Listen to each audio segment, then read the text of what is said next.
are supposed to be a panel. Okay, for the first thing I would like to do is complain to the organizers for shifting the title of this session and creating the impression that I, in fact, know something about what the global economy is going to do. I mean, all of us, more or less, are comfortable with the conundrum that we have with uncertainty. There's a passage in the general theory where it says, best of all, that we should know the future. There is also, as I remember, a well-known Asian fable. It's worst of all that we should know the future. Because if we actually did, we would spend all our time trying to change it, and then we wouldn't know the future. Or if we couldn't change it, we would, well, if you couldn't change it, then there would be absolutely nothing to do, and we certainly wouldn't be here. So we've created a conundrum. Okay, I'm going to start out with three names. First, I started out my career many, many decades ago when I participated in a meeting where Nicholas Calder was asked about the future of capitalism, the crisis of capitalism. And of course, Nicky replied, what do you mean, the crisis in capitalism? Capitalism is always in crisis. Ivan Minsky, capitalism, well, many of you are familiar with the U.S. food products industry. There's a company that makes beans, and it's called Heinz. Heinz has 57 varieties of beans, and Minsky always used to say, well, capitalism is just like Heinz. It comes in at least 57 different varieties. It's always changing itself. So really, the question going to try and pose, or what I'm going to do is rephrase the question that we've been asked, and that is to say, what sort of variety of capitalism are we going to get out of the current crisis, rather than trying to predict whether it's going to be long or deep or anything else. Now, to answer that question, we have to bring up two things which have not really been directly mentioned, and those are technology and innovations, because basically the crises that we've had in capitalism, I think Nicky, this is what he had in mind with his famous technology frontier, was that it were the changes in technology, the innovations, which in fact produced the booms and then produced the crises in capitalism. So if we think back to this particular period, this was the end of the 1960s, the beginning of the 1970s, it's a very famous book by Andrew Glynn and Bob Sutcliffe, which talked about the profits crisis. This profits as a share of GDP had hit a global, long-term historical low. And the question was whether capitalism was going to in fact survive, because capital needs profits. And if you don't have any, well, you had a problem. Now, this allows me to take a slightly different tack, because I presume that a panel like this, everybody is going to be predictably gloomy. I said, you know, how can I go against the grain here and be optimistic? I said, let's look at current conditions from the light of the 1970s. Things look great. Profit shares are at a post-war high. Profits in GDP in the U.S. have never been higher. U.S. corporations have never had more cash than they currently have. Financial institutions are in trouble. No, they're not in trouble. If you look at the Fed's balance sheet, half of the Fed's balance sheet is reserves of the financial system. The financial system is as liquid as it has ever been. We look at U.S. external account. Alex showed us the pictures. My goodness. The external deficit, which was going to get worse and worse and worse, in fact is getting better and better and better. And in fact, if I saw one of the graphs on one of its really, really pessimistic predictions, it actually went into surplus. Holy mackerel. That never happens. We look at wages, wage costs. They're going down. This is precisely what you want in a crisis. This should should be setting the stage for the recovery. But it's not coming. And it hasn't been coming for, well, if you look at most of these things, these are trends that started well before the current crisis. You still remember Alan Greenspan showing up at the IMFC meetings in Washington in 2001, 2002, saying, well, there's a conundrum. That conundrum is the U.S. economy is not recovering sufficiently rapidly given the large increase in corporate profits. Normally when corporations have increased cash reserves, when they've increased profits, they start investing, but they're not.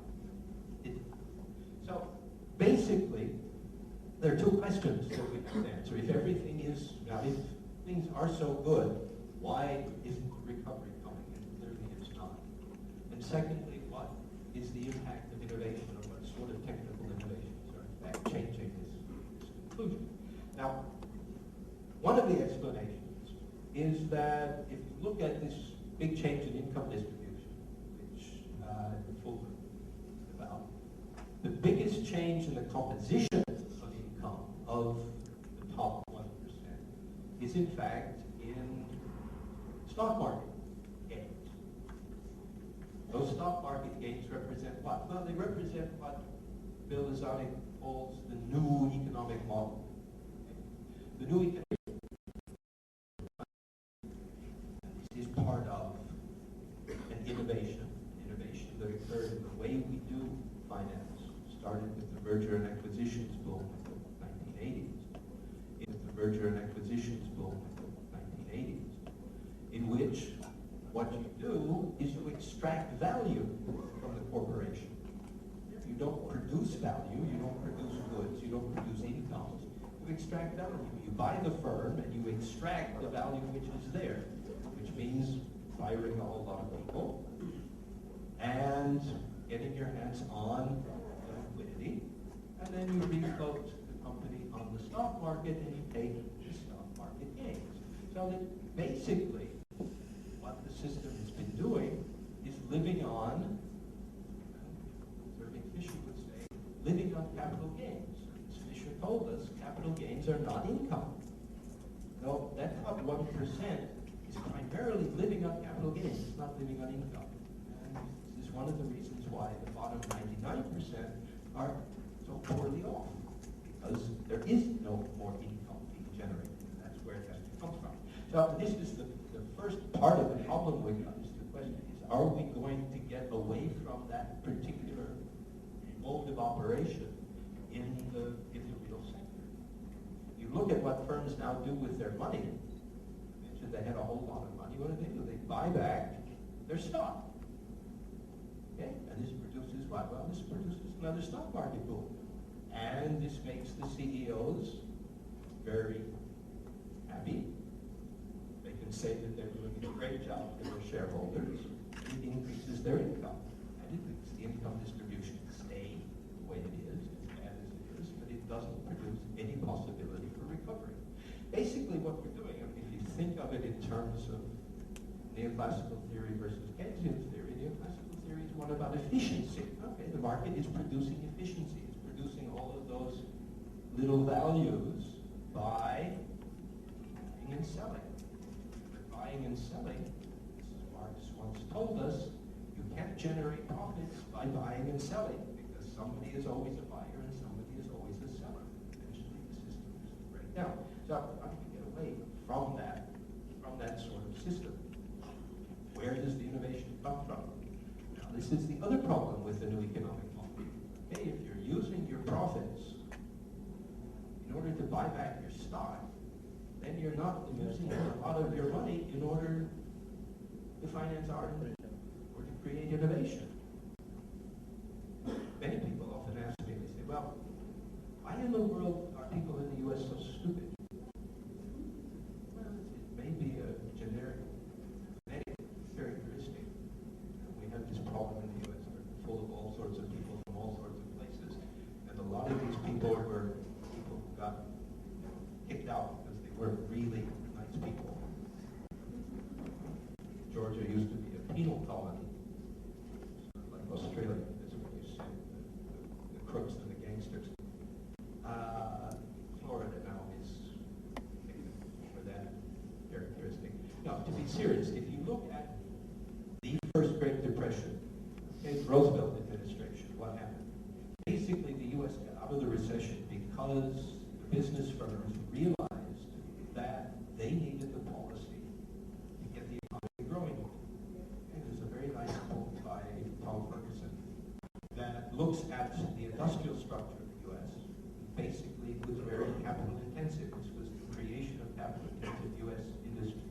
Steel, chemicals, automobiles, innovation, what a lot of Perez calls innovation, period of high levels of consumption. The firms needed people to have income. So what did they do? They gave their money to Franklin Roosevelt, because Franklin Roosevelt said that he was going to open the economy to international trade. And they figured if we couldn't get demand at home, they would get it abroad. So there was a shift in political support from what had been a millennium-long support of the Republican Party to the Democratic Party, and support for expansion of the economy. Look, the question, why isn't that happening this time?